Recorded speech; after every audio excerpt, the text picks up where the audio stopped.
look, I did it again, y'all. I'm just gonna have to put them side by side or to connect them somehow. But anywho, I'll just do a part 2 to a part 4 of this.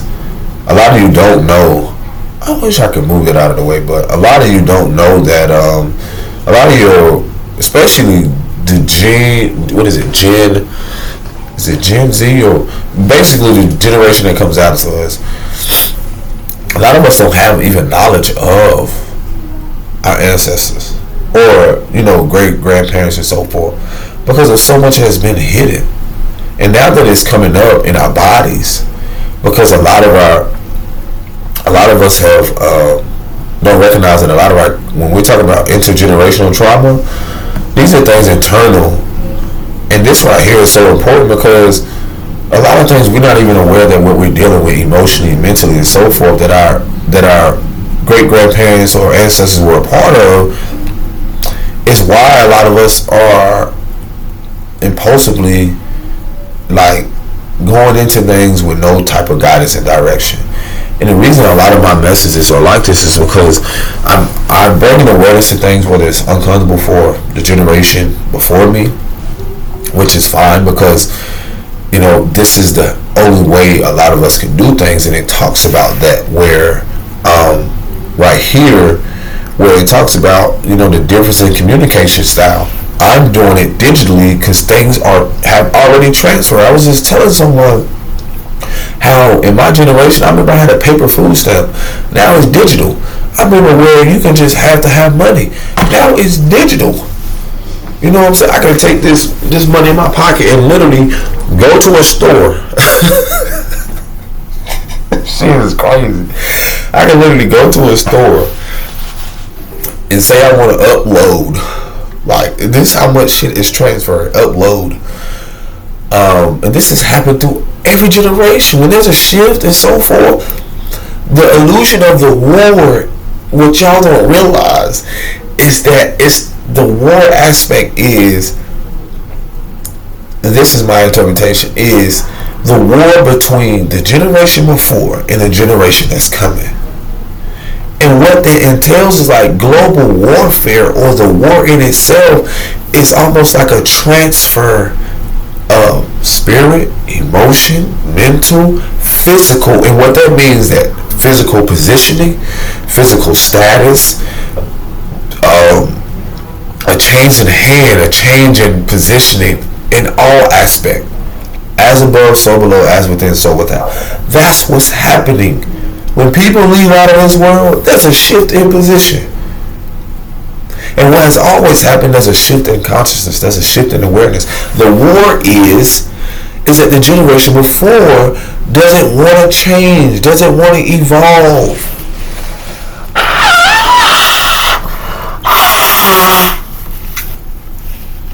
So when I look at, you ever blow your nose and the tissue got in your mouth, you don't got a little bit of tissue on your tongue. Yeah, I just ate tissue unintentionally. But anywho, and that's what your war is. There's your clarity. That's what your war is. We're not at, the real war is internal, the spiritual warfare. That's the warfare first. I always tell y'all, that's what we're returning to. It's spirit before it is physical. So if for you that are generational curse breakers, you're breaking the cycle of this shit right here, y'all. You're breaking the cycle of mental health stigma and the lack of open communication. You're breaking the cycle or changing or shifting the cycle of intergenerational trauma. You're talking about people who have had unresolved. This trauma can be passed down through families, affecting the emotional and mental well-being of subsequent generations. Who is that? Us. Who is that? Us. The strict cultural norms and authoritarian, hey, I have my lips, big tongue, teeth might get in the way of trying to pronounce this. I don't feel guilty because I'm one of those people, I can read it, but then when I pronounce it, sometimes it just come out the way it does. The strict cultural norms and authoritarian parenting styles prevalent during the boomers generation upbringing may have, what is that? exacerbated. It's a fact. Hey, listen, it is what it is. Mental health stigma and lack of open communication. So just right here, it tells you right here what we're dealing with. We're in a. It's almost like a pulling apart, the split, the wheat from the chaff. The chaff. That's a great thing I can bring up before I dive into that, but. The baby boomers grew up during a time when mental health was not openly discussed, and there was a stigma around mental health illness. Come on, man.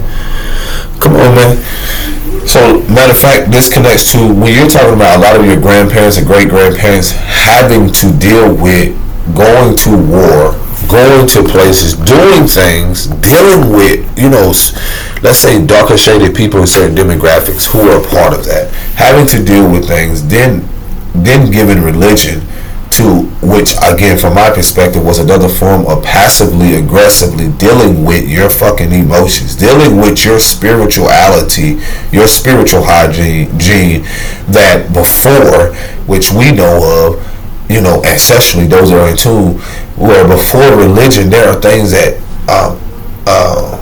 predated religion, spiritual practices and so forth. So, again, everyone doesn't have to agree. You have your own belief system, but from my experiences, I've had trauma behind religion. There's traumatic experiences behind people who I know that are darker with experiences behind trauma. And then even the deep psychosis that a lot of our elders go through, who again will attack you, will disown you, will, if it was up to them, probably unalive you in the name of their God or even their Jesus or whatever. So we're not going to pretend like all of them have this, oh my gosh, great, so holistic or harmonious relationship with this person that they never saw, this person that they don't know completely or even experience consistently. I mean, sometimes it's just like, it'd be different if you actually walked around with the person and you had a day-to-day conversation or experience. But I would ruffle some feathers. Because I want to make you fucking think and shatter their illusions and spells that you put yourself under or in. Anywho, so when it says the stigma around and the lack of communication, let's not pretend like this shit was very taboo, especially to darker people. When you had so much media, so many things where before the digital thing came in, where you had a lot of people afraid to even speak up about what they went through. Especially a lot of our ancestors in certain demographics, darker people in this country. As if we're going to act like there's a mutual trust globally, internationally, with people of lighter shade and darker people, not to mention amongst their own. So we're talking about, again, that right there is a intergenerational trauma amongst people who are lighter, who knowingly know what they've experienced and what even if they didn't do it firsthand to harm other people, whether they know of their ancestors. Some of you are clueless to the fact of how you even, some of you younger generations, how even your grandparents came into their land and what they so-called gave you this misconception of how they inherited something when a lot of them did it violently. What the fuck? Like, that's unresolved. A lot of them are dealing with nightmares from that. Let's stop it. And then a lot of darker people too, who have had their hand in stuff as well. So y'all gotta realize, like, a lot of things has kept you from unifying with yourself, the union with yourself, the union with other people. So again, when you don't have open dialogue, when you're talking about, I knowingly pick up on women that are, let's say, I'm just using the term Caucasian, who are in the settings of darker women, and there's so much uncomfortability around. They have such an identity crisis because for them to pretend like they don't know what's going on and has been going on is utterly fucking ridiculous. It's like, you're just gonna pretend. And it's the same and it's not all, but y'all know where I'm getting at. If you don't, there is all, for the last couple 100 years, if not 200 years, there's been a racial tension or a self-hatred tension or climate around people that are darker in South America, in the UK, but especially in America.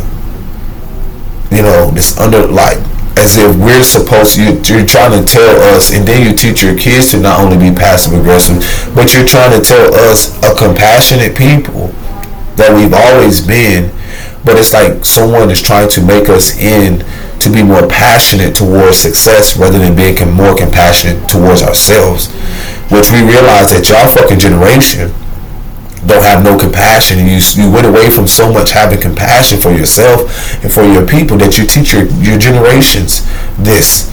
So guess what ended up happening? The very thing you didn't resolve, now you're forced with it. Because a lot of us are karma for people. I piss a lot of people off. I don't give a fuck. Because guess what? It stops with me. And that's what being a cycle breaker is that a lot of y'all are afraid of yourselves. I ain't afraid of nobody. And most importantly, when I realize I don't need to be afraid of myself, that's when the message becomes clear and clear. I don't have to stutter. I don't have to stumble over my words. That shit it flows like water, baby. And guess what? I'm not concerned about being attacked. I'm not worried at all. I'm not, because guess what? I know what protects me, and I know what the purpose is. And so a lot of you, the message is, again, y'all are have been dealing with a lot of grandparents who they're literally pushing themselves, working themselves to death, and want your life to be like that. And I was telling some young men, I'm like, listen, I know a lot of you got them dads and stuff that, sons, you got to be second generation, your grandfather, this and this and this and this and this. And I get it, because the bigger picture, everyone wants their family to live peacefully and harmoniously and successful and have the 100 acres, and so forth and all these other things. But y'all are forgetting about the bigger picture of how a lot of your ancestors, whatever shade you were, came into what you came into. And you want people to still ignore it and not speak about it? No, we have to go here with it, because again, it cannot be ignored. Because I do not want my kids, and they won't live amongst people like that. And that's why I've spoken to another elder, about this is the miscommunication, because it's not us, it's y'all. Y'all have unresolved things. And so then when we speak about it, this is what you tell us to do, right? Fucking here. This is y'all thing. Suck it up. They tell us, suck it up. Suck what up? Don't cry. No, a lot of y'all don't cry. Shut up. Shh. We have dealt with people who have tried to silence our purpose, our mission here. And now we have cut ties with them. No communication, no contact to resolve the shit that y'all have hidden. And you develop this what? Identity crisis. You don't even know who you are, let alone trying to tell us who we are. And now you're angry and mad because of your unresolved shit. This is what it is.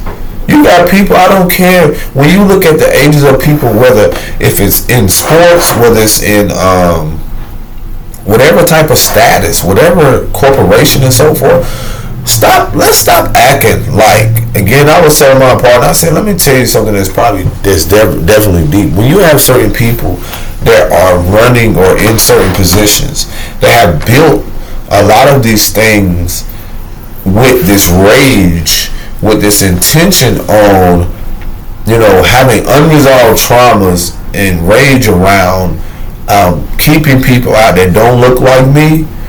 And let's say I'm trying to progress and to make a living for my tribe. If you are, you're a lot of shade. A lot of people dealt with this. I speak on shit on all levels. If that man has built this business and so forth, and then, you're his daughter, and all of a sudden, you may have an issue with me. I know a lot of people dealt with this in workplaces where they say it's not about their, what do they call it? This goes back to the racial, dang, it's something I talked about. What do they call that? God, I forgot what it's called. Something. The racism people deal with on the job. I forgot. It's something that is called that I did a video on. But people deal with that all the time because a lot of people are in places where they're not accepting, and they can't wait to, be ready to give people like that the boot. So basically, we're talking about a lot of power-driven, self-righteous, false empowered men with egos in certain places who abuse their power. And a lot of people who are and have that energy and also their hard labor have kept a lot of these huge corporations and business afloat. When they know that behind closed doors, it's more so focused on the money, not the compassion of the people. And so with that, I'm expressing to someone like, yo, I dealt personally with people knowing that once they look you up and if they want you to have a position, they don't gotta have you there. Let's stop acting like a lot of these things, like, certain people in this, have dealt with in this country, like not dealt with racial tension or self-hatred towards them because of the color of their skin or, ignorant stuff. And we're acting like it hasn't evolved until now until someone actually acknowledges it. How could I ignore what my mother and grandmother went through? Their generations. We're acting like in this baby boomer generation that this wasn't a time of during the Great Depression or during the wars and stuff. This wasn't a time where racial tension was at an all-time high. We acting like there wasn't a time where there was the Ku Klux Klan or a lot of things that were just solely focused on the progression of their people. We're acting like this shit ain't evolved right now. When you have private schools and when you have sundown towns and a lot of these things, we're acting like the karma isn't here for these people. It is. I am karma for them.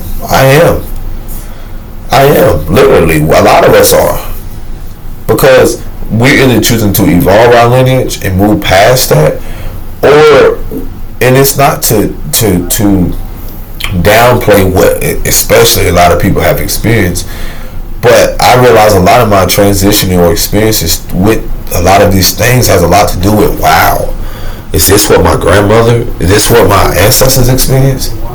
There was a time in these places where darker people could not walk here, could not stay here, could not live here, could not drink here. And you're talking about the origins of this country and everywhere else scientifically, it being people of darker shade. So it never used to make sense to me how anybody could try to force anybody out or try to pretend like, this was theirs before someone else's. So let me get back into, again, a lot of people fear, a lot of the generations, this right here, examples of boomers' traumas in action, a reluctance to acknowledge and address the impact of past trauma. You know how many elders I've dealt with that don't want to hear shit? And a lot of them dealing with substance abuse right now. A lot of them dealing with stuff because they don't even know how to face it. A lot of them are dealing with a lot of things coming up in their body. When we talk about spiritual, even the chakra aspect, the chakra system, we're talking about a lot of things on a holistic level that we recognize that those who know about wellness are seeing it show up in their bodies. Imagine trying to introduce your grandmother to a holistic practice, and she, they're so consistently have been connected to the medical system. There's nothing you can do about it because that's all they know. But then when you talk about great-great-great-grandma, they knew about holistic practices, turpentine, old bitters and stuff, because they lived out the land. So again, we talk about shifting generations. We talk about things where war came into a place, and we're talking about people who had warlike mentality, people who came by force, people who came through manipulation, people who came through sorcery, people who came through a lot of things. A tendency to downplay or dismiss mental health struggles of the younger generation. Oh my gosh. I've been called crazy, delusional. I've been called so many things.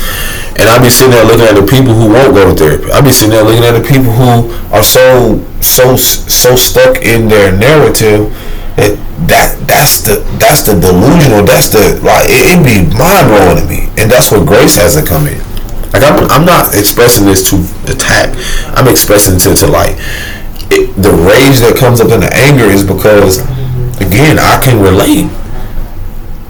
When you're talking about how a lot of them have downplayed the fact that what we went through, people, for instance, we have dealt with sexual traumas from their relatives. A lot of us have dealt with sexual traumas, emotional, sexual, mental, and so forth, abuse from family members, relatives, friends, close to relatives, and it's been downplayed, and it's fucking disgusting. It's disgusting. And now you see a lot of these women generationally who never faced it, what their grandmother faced or their mama faced, who never processed the event. And I wanted to say this too. My not even just not my condolences. I'm sending healing energy, and at this moment holding a place for those women who never got the opportunity to process that abuse, that sexual abuse, who never had the opportunity to process that trauma dealing with the medical system, with the birthing process. A lot of them. You're talking about grandmothers who went through the medical system, and a lot of them never had the opportunity to process the traumatic experience, who never had the opportunity to process their emotions, who suppressed it for years. And this is why they were so resentful or felt guilty around why they could not protect said child.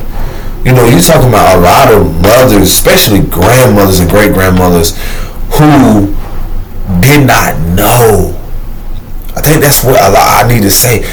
When we talk about even men and women, we don't know how to love. A lot of our grandmothers and mothers, that's why I had to have a lot of grace. We didn't know how.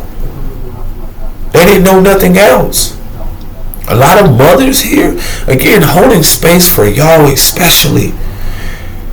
Because I know so much rage and anger you have, and how much you try to discipline, whether you're a single mother, whether you try to discipline and carry the load, whether you didn't even know what you were doing. I love you, I appreciate you, I value you. Because it makes no sense how a system has done everything, people have done everything. It ain't just a system, you're talking about people, you're talking about a family have tried to do everything to destroy you, spiritually, mentally, and emotionally, and not to mention physically. And for y'all to still be here, the resilience, the persistence, and I get why a lot of you are angry, and a lot of you you're breaking down, because your body is calling out for peace.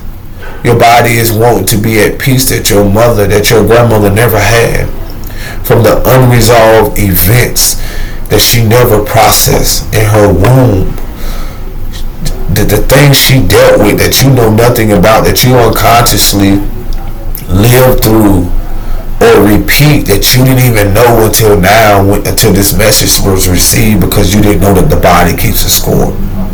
The things that I have here, this is called ACE, about adverse childhood experiences, for questionnaire for adults. A lot of us dealing with the fact of, did you feel that you didn't have enough to eat and had to wear dirty clothes, or had no one to protect or to take care of you, yo? What? A lot of us, depending on who you are, did not have that. And that can be from different perspectives, whether emotionally, mentally, and so forth. Did you lose a parent through divorce, abandonment, and death, and other reasons? A lot of people judge people, don't even know how they came into that situation. Some people may have lost their parents early, and then due to that, that created an imbalance within them that they didn't even know they had. They didn't even know they was dealing with abandonment, or they felt like their parent left too early and so they felt like they abandoned them. They wasn't prepared for that. I know a lot of people who parent due to unfortunate circumstances or due to the divine, their number being called. They didn't have a parent young. They departed early, they transitioned early. Or you had people, I know personally that dealt with things where their mother and father chose not to be there. They chose substance abuse. They chose other things, and I'm not gonna say the experience is the same, but the energy can be similar in a way to where you still can deal with that abandonment, because you still can have someone physically there, like physically here alive, but not present in their body emotionally to show up for themselves or you. So they disassociate and they choose substance abuse to try to escape from what? Unresolved things. And this is what a lot of these parents are dealt with. But my condolences are definitely to those who are dealing with an abandonment they didn't even know they had when a parent departed or left early, or made false promises, and so they don't even realize why they now in adulthood make these false promises towards themselves or towards other people, or never really can learn how to build something structurally or solid because of that abandonment. Did you live with anyone who was depressed and mentally ill or attempted suicide? Oh my gosh. I know a lot of us can relate. When you look at these questions, you can pause it, because I feel like a lot of us need to address these things now. Ask ourselves these questions. I had to ask myself the other day, what in me is unresolved emotionally that needs to come up? And when I tell you, I sat there and I had things come up from relationships, people, and so forth, and I cried. I chose it right, or I choose to do this. This is my other healthy way that I'm so ready to speak to so many, women, men, kids, that's why I've been open to being booked right now, like to have these conversations that those uncomfortable but deserving conversations, and one-on-ones or digitally and so forth, or however I gotta do it. Like, I'm ready, because this is something I love to do, and I realized, like, I was telling someone, like, I knew I was going to speak to the nations, and this is a part of it, because in some way, shape, or form, outside of what your mother and father belief system was that they wanted to force on you, we deserve now to develop and to build our own belief systems, that regulates our nervous system, that keeps us stable throughout our lifetime and for the generations after us. That's generational wealth, generational well-being, a healthy one. That's the beauty of it. Did you live with anyone who had a problem with drinking or using drugs, including prescription drugs? Whew. I'm just reading through it. Did your parents or adult in your home hit, punch, beat, or threaten to harm each other? Listen, I saw that. I seen it. I went through it. Did you live with anyone who went to jail or prison? Like, I seen these things. I seen it, and it's not nothing to boast or brag, but in my demographics and certain things I grew up in, you have people laugh about it. That's how deep the trauma was. That's how deep the mental illness was, and we will literally celebrate it and then have music around it as if we're supposed to engage in such behavior. And then these people right around, turning back around after these kids are, throw their life away or pretty much are in the circumstances where now they're doing so-called life or certain things. It's just like, why are we questioning so-called these how are they not to be looked at as so-called leaders who are misleading the youth? How are we not holding them accountable? Mothers especially, because these are men, depending on the artist, that those are men and women who have some type of influence, whether you know it or not.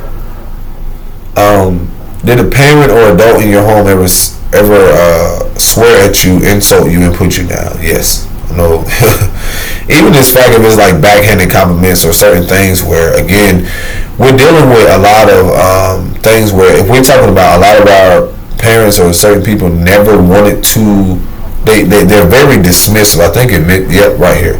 The impact of younger generations, millennials and Gen Z may perceive boomers emotionally unavailable and dismissive of their experiences.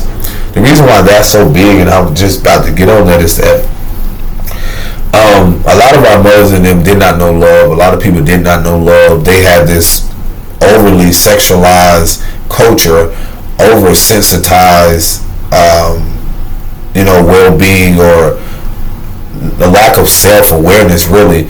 And there was music. Like I said, there was music in those times that was a balance. There were people, let me tell you, I'm grateful. I'm grateful for both ends of the spectrum to bring us here to balance things. Where I'm getting at is that there's an atmosphere, there's a thing around dismissing our generation, and especially the younger ones, on how our experiences are not valuable. Also, the emotional unavailability that I know personally I've dealt with, my partner dealt with, a lot of people still deal with right now, because let's speak on like even a shelter experience. A lot of people are in experiences where they're going no contact because they cannot, or they refuse to be around their mother or father, because they still are very abusive. And then you have a lot of these elders who are leaving this world in that same energy. And the reason why I say the greatest transfer is because that energy doesn't die, y'all. It doesn't go away. It's transferred. So when you hear about the greatest transfer, they want to put out there, the greatest transfer is about money, because that's all they know. But when someone comes along, such as myself, and tell you like, okay, the awareness around this is much deeper than superficial shit or surface shit or money. That transfer is also not only just digitally, but you're talking about ancestrally. We're talking about emotions, spiritual, on the emotional level, and so forth. Things that you're not even aware of. And so when you see the younger generation that we don't know what to do with them. Yeah, because a lot of these parents and grandparents, you didn't know what to do with yourself. You're not even healthy and safe for yourself. So how the fuck are you going to be safe for them? A lot of y'all, due to your unresolved emotions, and this is from my own experience, y'all are unsafe for us. You're not even safe for yourself. You don't know what it is to be safe and secure and present in your body. Most of you are not even breathing correctly because you have so much tension in your body. You have so much built up in your body. And now that we don't no longer want to be responsible for your burdens or for your baggage and your unresolved shit, now we're the villain? So be it. Because I choose to be the hero of my story. I'm telling people to be the hero. Learn to be a main character in your story. Because a lot of people made y'all extras. They never saw your value. So yeah. Number 9 is big for me. That shit hit me real good. Number 9 over here on the ace. Did you feel that no one in your family loved you or thought you were special? Ooh, that hit me hard, because I used to sit back and be like, whoa, I never felt that. And not even just that, in society, when you're talking about the idea of the image of how a man is supposed to be, and then you have the women that look like me, not all of them, but some, like, have this energy towards, like, this is how I'm supposed to look, how I'm supposed to dress, how much money I'm supposed to have, all these things. And when in reality they don't even have it together. Most. And it ain't just having it together. No one does. Because when you're in a transfer like this, when you're in a shift like this, no one has it together. Let me tell you, what I do have together is a peace of mind. Is an awareness of knowing that I'm okay and I'm safe and I know where I'm going. Now that can seem very confusing and very misleading to people who don't have an understanding of who they are. That can be very challenging for a mother of mine or a father of mine who are saying you should work, when when you look at a lot of them, is that you can tell and see the mental illness, or you can see the dysfunction, or you can see the imbalance emotionally, because how they show up for themselves, how they show up to other people, how they show up in their positions, the cycles that they keep going through of multiple positions, jobs, or never having nothing stable. So when I'm talking about breaking a generational cycle, I'm recognizing the matriarchal of seeing like why my mom never had nothing stable. Then I start to realize emotionally she was never stable. Mentally she was never stable. Because the thing about the beauty of this is that if the home within isn't stable, how can you stabilize something outwardly? So a lot of us, when we talk about the matriarchal, did you have a stable mother? Because she was the first home of your identity internally. So when we look at this distorted mother or the wounded masculine that women display from their wounded femininity, both women and men, we have to see that this is what's being displayed. And I don't care about the people who have it all together in certain neighborhoods. Because a lot of them fear the instability of what they built. They built it on false empowerment. They built it on a lie. They built it on a false identity. They built it upon racism. You built it upon self-hatred. So now that all of that, these corporations and the old world that you knew is collapsing, so will the housing system. So will your Section 8. So will your political, all of the energy collectively that represents inauthenticity, no morality, no principles, anything that doesn't represent, that upholds the purity of joy, peace, love, truth, and like the opposite of that, like you talking about a generation before us who upheld pride and ego, and you see that in your husbands, you see that in your systems, you see that in your sports, you see that in all areas of life. That how can y'all not sit back and you pretend not to see it because you want to go along with the program? And the thing about this is that the transition in the biggest thing, the biggest transition of wealth right now is showing you nobody's bigger than the fucking program. I don't care about no political leader or nobody else. Guess what? Nobody bigger than the program, boo boo. That's gonna be the status here. Nobody bigger than the program. Nobody. Everyone playing their role.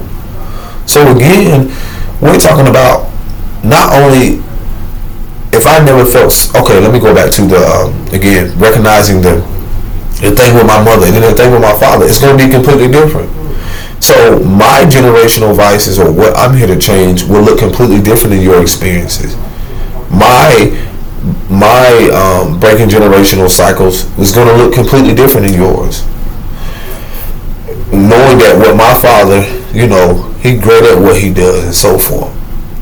But there's things I recognize that, again, I know deep down what he's still trying to seek that he never got. And I can see how his relationship with women represents that. So guess what I'm going to do? Change that. Evolve past that. Same thing with my mother. Again, I just told you the instability in things because I had to recognize what was placed in my heart and in my spirit is that a lot of what the modern day men do not have or are unaware of. I'm going to give this analogy before I go. I was telling my therapist, I said, listen, imagine us having a home within ourselves, right? We all have a home. This is our essence within. And we're talking about the wounded masculinity, the distorted mother and father, the false perception of the mother and father, meaning that for some of us, we didn't have a consistent or healthy mother. We didn't have a persistent mother that was healthy for herself, that loved herself, that honored her intuition, that honored and that walked in integrity.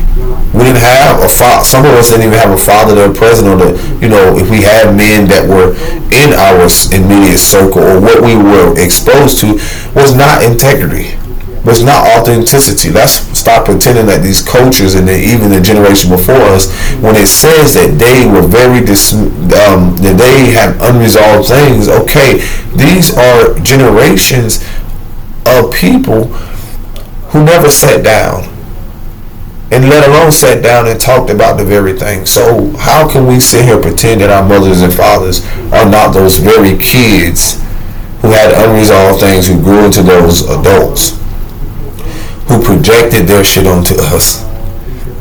And then now when we speak up and want to change things or evolve, then that comes with the cutting of ties or the letting go of the old world narrative.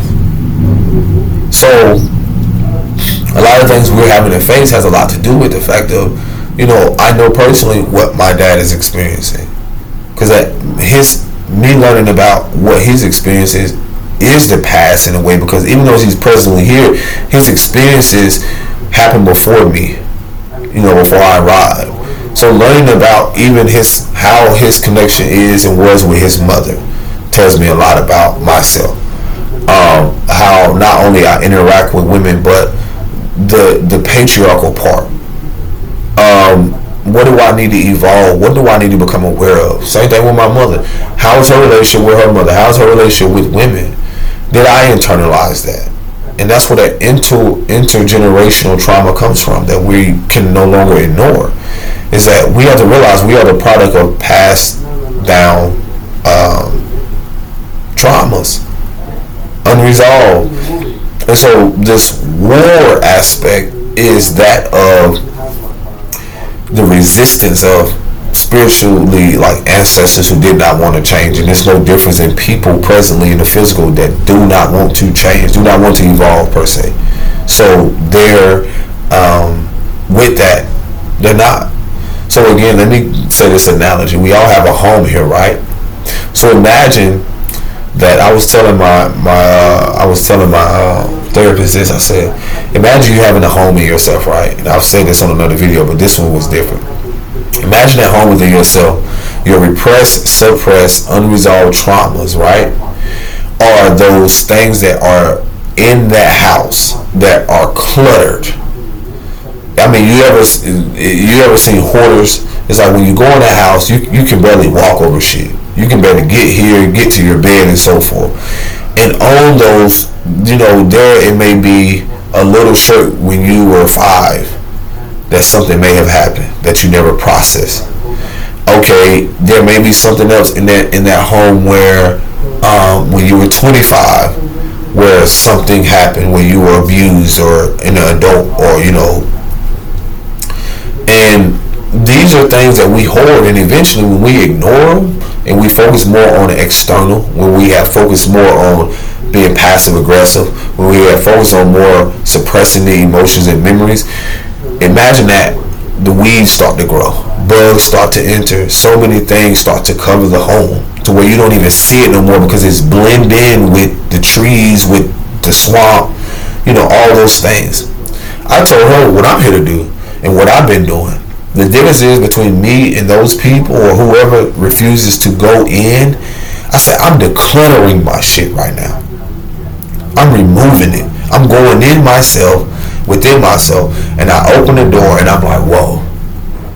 And in there are the repressed memories, the unresolved things, and I'm decluttering that shit. I'm throwing it out. I'm rebuilding it. Because this is recovery right now. This is renovation. This is rebranding myself. This is rebuilding a home within myself that I allowed not only myself to abandon, but those who showed me what abandonment and how they showed me to abandon that part of myself. That's what your mother and father did. Through their actions unconsciously, they showed you how to abandon yourself. They showed you how to whether they knew it or not, by they did not know or unintentionally or intentionally, they showed you how to abandon the very parts of you that are part of your character development or even your childhood development.